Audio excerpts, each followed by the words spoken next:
Bine ați venit la seria de podcasturi Moon Channel. Eu sunt Iulia Ionescu, sunt bucuroasă să fiu gazda voastră. Probabil știți deja că sunt pasionată de tot ce este nou în materie de noi tehnologii și întotdeauna preocupată de un viitor sustenabil. Cum reușim să avem o viață mai bună cu zero emisii? Asta voi încerca să aflu de la fiecare dintre invitații mei. Stăm de vorbă aici, în Moon City Mobility Lounge, iar mai apoi la volanul unei mașini electrice pe care abia aștept să o cunoașteți. Să o vedeți și voi în detaliu. Cum reușim să avem o viață mai bună? Asta vă spuneam și mai devreme. Ei bine, încercăm să vă oferim sfaturi, idei și mai ales să vă inspirăm prin alegerile noastre. Iar invitata mea de astăzi este Monica Bărlădean. Monica, bine ai venit în universul mașinilor electrice, Moon City Mobility Lounge din Băneasa Shopping City. Și iată și ce mașină superbă am pregătit pentru tine, nu? Da. Un Audi e-tron GT.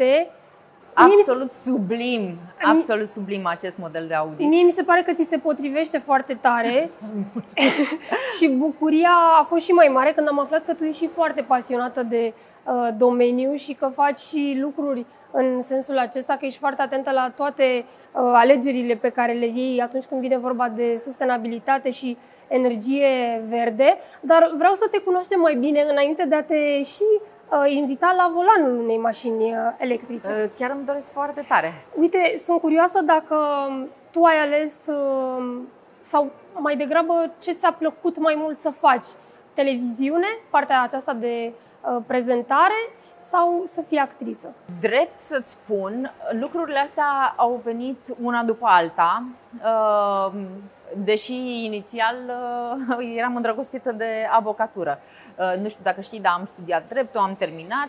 Numai că în ultimii 2 ani, s-a ivit așa o ocazie să lucrez în televiziune. M-am îndrăgostit de televiziune, mi se părea așa că mă simt foarte bine în fața camerelor. Și încet mi-am refăcut calculele de viață și am intrat în televiziune, am avut propria mea emisiune, restul e istorie și e istorie publică, adică nu cred că e cazul să intru foarte mult în asta. Însă când m-am dus în state la niște perfecționări, pentru că simțeam așa o formă de diletantism, știi, în cazul meu, nu exista o școală neapărat de televiziune în România în momentul ăla, vorbim de anii 2002. Și atunci mi-am dorit foarte mult să ajung în state și să perfecționez abilitățile în fața camerelor. Numai că această perfecționare erau de fapt niște cursuri de actorie. Când am început să joc, mi-am dat seama că asta e foarte clar ce vreau să fac. Am fost întotdeauna un om foarte deschis, am un răspuns foarte bun la schimbare. Dacă vrei să-mi propui ceva nou, cel mai probabil o să te ascult foarte interesată și dacă mi se potrivește, cu siguranță schimb orice din viața mea, dacă are sens propunerea ta, așa încât am virat spre actorie fără niciun fel de regret și fără să trebuiască să renunț neapărat, că în primă fază nici n-am renunțat la televiziune, nu se putea să le zic pa, la revedere, eu am dispărut, mă duc să fac filme. Le-am ținut cumva în paralel, apoi am făcut mai mult filme, apoi m-am întors iar, am făcut proiecte în televiziune, dar una nu o exclude pe cealaltă. Exact. Pentru că, uite, de exemplu, anul ăsta am făcut și film de lungmetraj și proiect de televiziune și n-a fost absolut nicio problemă. Și ai învățat din fiecare dintre aceste experiențe, adică s-au completat? Bineînțeles că se completează. Evident că aceste cursuri de actorie, le-am făcut eu, am studiat totuși asta aproape 10 ani, 9 ani și ceva. Evident că lucrezi la tine foarte mult și la felul în care ești în fața camerelor te ajută și în televiziune, cu siguranță. Ele se împletesc, sunt absolut complementare, nu văd absolut niciun fel de problemă sau nevoie de a alege una sau alta. Mie îmi dă impresia că ești un om care deja știe ce îl împlinește din punct de vedere personal, dar și profesional. Ce ar trebui să eviți sau ce ar trebui să eviți tu de-a lungul timpului ca să ajungi să-ți dai seama ce este mai bine pentru tine, ce este mai important? Să evit? Nu, eu nu cred că ar trebui să evit nimic, ar trebui să greșesc foarte mult. Înțelegi? Mie mi se pare că greșelile pe care le-am făcut au fost de departe cei mai buni profesori ai mei, făcând erori și văzând lucrurile care nu funcționează. În momentul în care tu, ca om practic, ești nevoit să-ți reconsideri limitele, abilitățile. Bă, stai puțin, la asta nu mă pricep. Deci ok, ar trebui să stau pe calea asta. Ok, faci alți pași, ai căzut, te-ai ridicat, stai puțin, aici ce s-a întâmplat? Păi uite, se pierd niște relații în felul ăsta, ok, aici ce am sacrificat? Adică sunt lucruri la care eu am fost atentă pentru că mi-am dorit mereu, cred că ăsta e un deziderat mai degrabă personal, să-mi îmbunătățesc viața în toate felurile posibile, știi? Să știi că o viață bună nu înseamnă o viață fără griji financiare, sub nicio formă. O viață bună înseamnă o viață în care tu ai relații cu oameni de calitate și relații de calitate cu acești oameni. Știi ce spun? În care ești prezent în viața ta, în care ai găsit să faci ce te împlinește, în care îți permiți, ai libertate. Libertatea e adevăratul lux de pe lumea asta, să nu fii sclavul a nimic. Și în relația ta cu mediul înconjurător, pentru că ești atentă și la acest aspect, o faci tot pentru tine în primul rând? Ești un gest egoist poate uneori? Nu neapărat, da, pentru conștiința mea. În sensul ăsta, da, sunt egoistă, dar să știi că relația cu mediul înconjurător n-a fost o relație de care eu am fost conștientă, de exemplu, dintotdeauna, sub nicio formă. Adică, sigur, eram învățați la școală, la grădiniță, mama mea a fost educatoare, nu arunca hârtia pe jos, nu, ok. Dar în momentul în care m-am uitat în Statele Unite, în 2004-2005, am devenit conștientă de o întreagă un alt stil de viață care nu numai că respectă mediul înconjurător, ei se și părăsc unul pe alții dacă te-au văzut că ai aruncat, că n-ai sortat deșeurile. Crede-mă, în momentul în care tu vezi atât de mult respect pentru natură, pentru mediu, pentru resurse, dintr-o dată îți dai așa cu reset și zici, ok, stați puțin, că eu simt că am coborât din copaci, ar trebui să mă recalibrez un pic. Am învățat. Atunci, da, ce ai învățat? Când am ai ajuns învățat acolo, foarte multe lucruri. Primul lucru pe care l-am învățat a fost sortarea deșeurilor. Știi de ce? Pentru că în primul magazin, în prima cafenea în care am lucrat, sau, mă rog, într-un loc public, am văzut că trebuia să aveau să zicem, spații diferite, goluri diferite în care trebuia să pui paper, nu știu ce, metal, plastic. Deja a fost, wow, stai puțin. Asta se întâmpla în urmă cu 2004, da. Deci mai bine nu am fost expusă, îți dai seama, România nu sorta nimic în 2004. Tot gunoiul era un singur sac, într-un singur sac. Bun. Deci ăsta e primul lucru pe care l-am învățat. Apoi mi-am dat seama că au foarte mult respect pentru apă. Iar apoi când m-am mutat acolo și a trebuit să conduc, evident, California nu este un stat, iar Los Angelesul nu este un oraș în care poți să supraviețuiești fără mașină, nu e New York. Atunci mi-am dat seama că există o ofertă foarte mare de mașini în direcția asta a sustenabilității. Există o cultură foarte mare. Până și colegii mei de la facultate, cum adică să-ți iei mașină de asta obișnuită, știi, pe benzină? Nu! Cele mai cool vedete ale momentului respectiv conduceau o mașină hibrid. Mașina electrică la momentul ăla, 2004, încă nu era, cred că în fază de prototip, știu că se vorbea atunci, că ce vorbeam la mese, la cine. Experimente, da. Da, exact. Dar hibrid deja era o tehnologie foarte răspândită. Așa încât vreau să-ți spun că de atunci eu n-am condus nicio mașină care nu e hibrid sau, mă rog, electrică, dacă am avut de împrumut de la cineva mai târziu. Dar absolut niciodată, nicio secundă. Am descoperit într-adevăr ce înseamnă și ce tip de conștiință trebuie să ai față de mediul înconjurător, făcând astfel de alegeri. Și hai să vorbim despre sustenabilitate. Ce e sustenabilitatea? Păi, în primul rând, trebuie să admitem și să înțelegem, să ne intre bine în cap că resursele noastre sunt finite. Da? Bun. Sustenabilitatea e din start, eu îi zic înțelepciunea. E capacitatea să faci niște alegeri care nu epuizează resursele existente pentru generațiile viitoare, dar nici nu-ți alterează ție, dar nu-ți compromite nevoile actuale. Da? Deci tu nu faci un compromis și trăiești mai prost făcând alegeri sustenabile. Bun. Asta înseamnă că nevoile noastre rămân aceleași. Nevoie de deplasare, da, nevoie de mașină, nevoie de... Diferența o facem prin alegeri până la urmă. Exact. Tipul de alegeri și cum obții, adică cum mă deplasez de la punctul A la punctul B. Că pot să o fac într-un fel în care deranjez mediul masiv sau pot să o fac într-un fel în care nu deranjezi absolut nimic și ai maxim respect și pentru ceilalți, pentru că vezi că poluarea asta nu e... Vorbim de, știi că sunt 50.000 de cazuri de mortalitate prematură din cauza poluării pe an în Europa. Adică vorbim despre cifrele astea. Da, și un număr tot mai mare de alergii care un număr mare de alergii, o aceasta. toxicitate care ne afectează din ce în ce mai mult. Bun.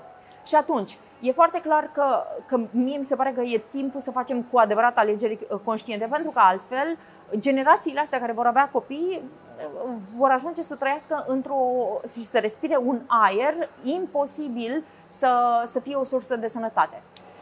Monica, îți mulțumesc tare mult. Aceasta a fost doar prima parte a interviului nostru. Am și o provocare pentru tine, dar înainte de orice vreau să vezi ce altă mașină ți-am pregătit. Una electrică la care vei urca și tu la volan. Iuhu, abia aștept!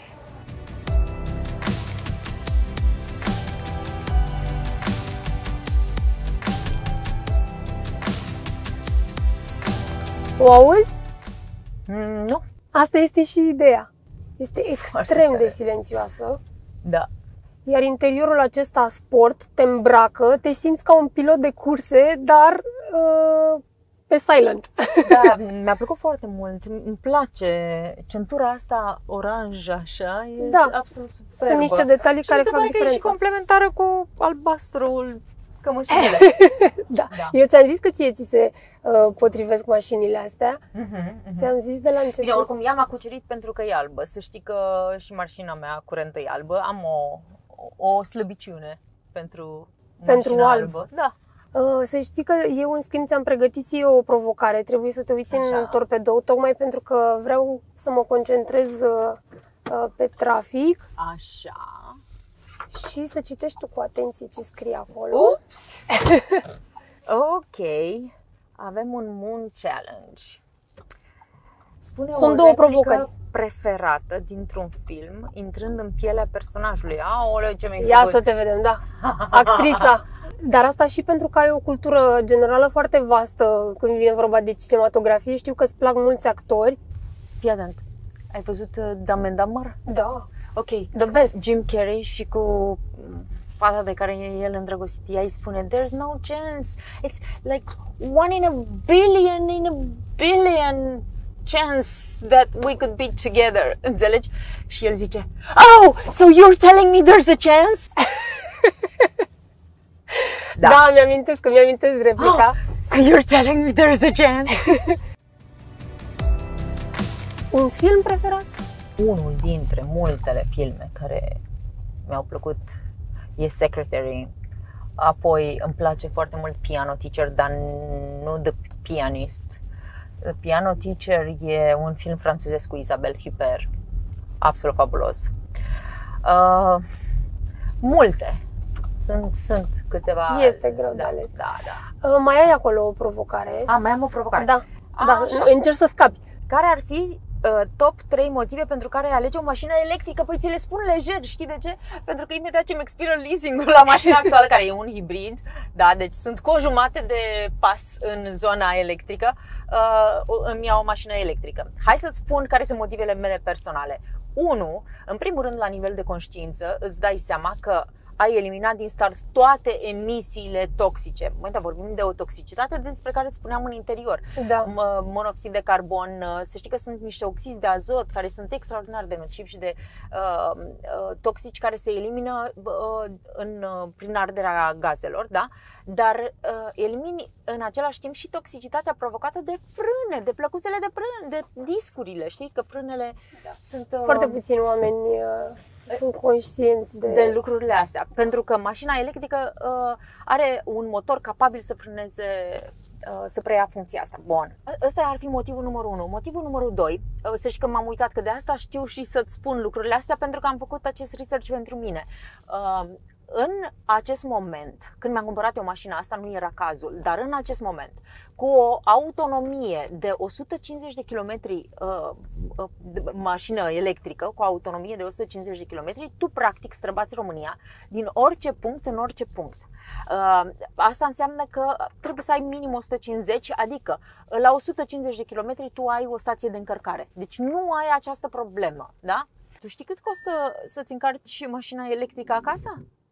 Adică acasă, dacă ai un adaptor, o bagi în priză la tine, ți-o încarci peste noapte cu 30 de lei. Adică, iartă-mă, da, știm cu toții cum s-au ridicat prețurile în ultima vreme. Da, bineînțeles. Deci avem 30 de lei de încărcare dacă ți-o încarci acasă. Dacă nu, ți-o încarci la o stație de încărcare cu 100 de lei. Tot e o treime din cât plătesc eu actual și am un hibrid. Da, vorbim despre rațiunile astea. Sunt om. Adică calcule reale, concrete, nu așa din... Și cred că al treilea motiv la tine îl știu deja, inovația. Ție îți place inovația? Maxim. Atunci mai bine hai să vedem și cum te împaci cu mașina. Treci la volan? Vai! Abia aștept. Hai!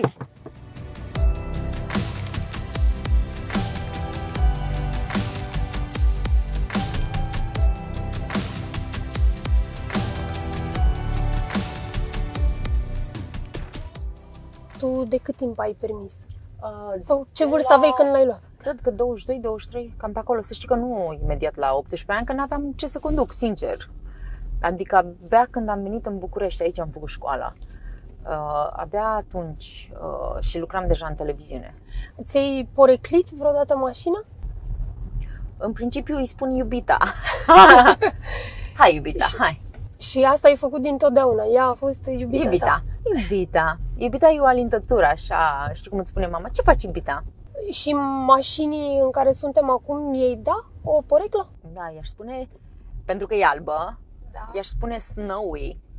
Da, iar tu ai fi un fel de albă ca zăpada, nu? Da.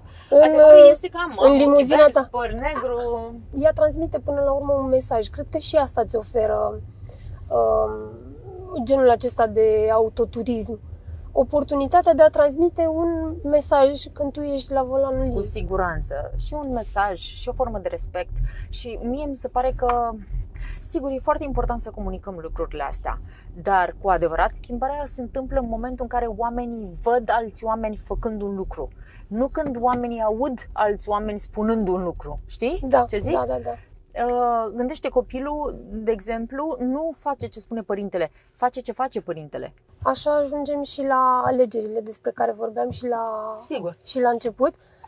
Mai povestește-mi puțin despre alegerile de genul acesta pe care le faci. Există și ceva reguli pe care le aplici atunci când ești în trafic? Da. Ceva la care tu ții? E o regulă de aur. Pur și simplu nu mă enervez niciodată. Știi șoferii care vorbesc cu cutărică? Îl înjură, îi spun, unde te bagi? Dintre asta. Da. Nu am această chestie. Atenția mea a fost antrenată să fiu atentă la trafic în sensul de regulile. Da. Trebuie să ai o atenție distributivă când ești la volan. Capacitate de predicție a unor situații care s-ar putea întâmpla. Dar în rest nu am implicare emoțională în trafic. Nu mă implic emoțional. Ok, stăm pe loc, stăm, nu e nicio problemă. Ok, îmi tai fața și așa. Asta e. Adică o să poate că în interiorul o să tresar sau o să mă sperii, dar nu mă exprim verbal. Deloc. Ce-ți dorești tu de la interiorul mașinii tale? Ce este important pentru tine să ai la îndemână, tocmai pentru a-ți putea îndrepta atenția strict la trafic? Cred că un ecran mare mi-e foarte necesar. Cred că un ecran la care să-mi pot conecta, sau pe care să am, de exemplu, aplicații de GPS, așa, și ecranul să fie mare, asta e absolut vital. Aerul condiționat e foarte important. Sunetul, soundul, mașinii, muzica, da. Asta iar e un argument foarte important pentru mine când aleg o mașină. Îmi place să fie spațioasă în interior, cel puțin, sau să-mi dea senzația de spațiu deschis, spațiu larg. Și foarte importantă este cotiera. Îmi place foarte mult să am locul pe care îmi sprijin cotul, dar în același timp e absolut esențial să am loc unde să îmi pun cafeaua, cheile, cele care îmi sunt absolut necesare, știi? Pentru că acum ai sistemul ăsta de cobori din mașină, trebuie să ai doar cheia la tine și atunci știi? O ții pe undeva pe aproape. Mă rog, asta mi se pare extraordinar de important. Acum, eu văd aici un interior absolut superb, pentru că ai din start două tablete, să le zicem, nu știu cum se numesc. Sunt două ecrane. Două ecrane care au o diagonală foarte generoasă. Există inclusiv un ecran pe care poți vedea foarte bine modul în care ți este ajustat scaunul, ceea ce te ajută foarte mult, dublă climatizare, evident, și în același timp ai un asistent auto, pentru partea de parcare și de pentru mine călătorii. Este absolut esențială. Nu parchez, nu sunt minunată, nu am aptitudini speciale în zona asta. Și acum nici nu mai trebuie să ai, ăsta e marele avantaj, pentru că mașina poate să ai și camera și ai și ghidajul. Da, asta mi se pare foarte tare. Îți oferă confort și mult. Siguranță. Despre asta este vorba. Superbă. Absolut superbă. Așa. Și în spate mi se pare că are un spațiu foarte, foarte generos. Pentru mine, adică e important că, am familie, fratele, foarte tare. Și auzi, am auzit că are două motoare. E adevărat? Da, unul în față, unul în spate? Exact, da. Adică eu pot să mă duc cu ea la munte. Da. Eu cred că poți să faci un drum până la Cluj, cu aproximație. Și chiar, chiar dacă ai fi nevoită să faci o oprire, gândește-te că mașina asta poate să prindă până la 100 km pe oră în 5,7 secunde cu aproximație. Superb! Da.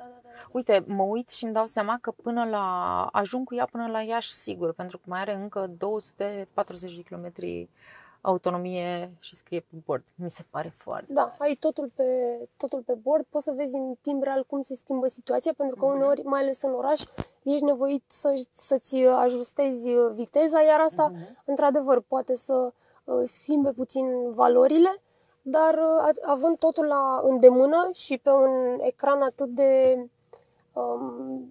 de intuitiv, pentru că totul e foarte clar intuitiv și ai dreptate. E real la îndemână, adică mă gândeam, uite, ești atent la trafic, ai tastat rapid, are înălțimea, angulația e absolut perfectă, deci mi se pare absolut minunat. Da, să-ți spuneam că mi se pare că scaunele te și îmbracă, pentru că efectiv tu ți-ai luat poziția unui pilot și ai în dreapta ta tot ce trebuie pentru a face. Și ai văzut că te-a și strâns un pic? Da. Ăsta e sentimentul pe care ți-l dă din momentul în care ai pornit. Cred că doar așa simți că se întâmplă ceva, pentru că altfel ea vrea să treacă neobservată, dacă se poate, prin gesturi, prin sunet.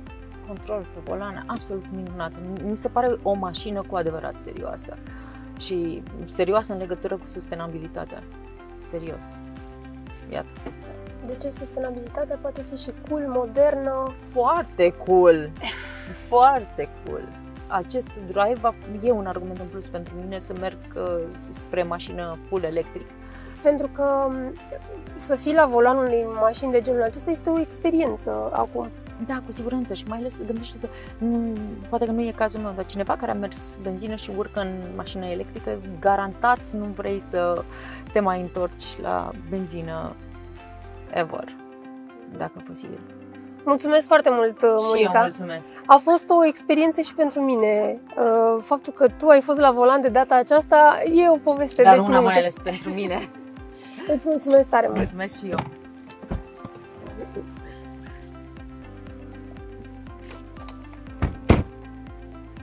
E superbă.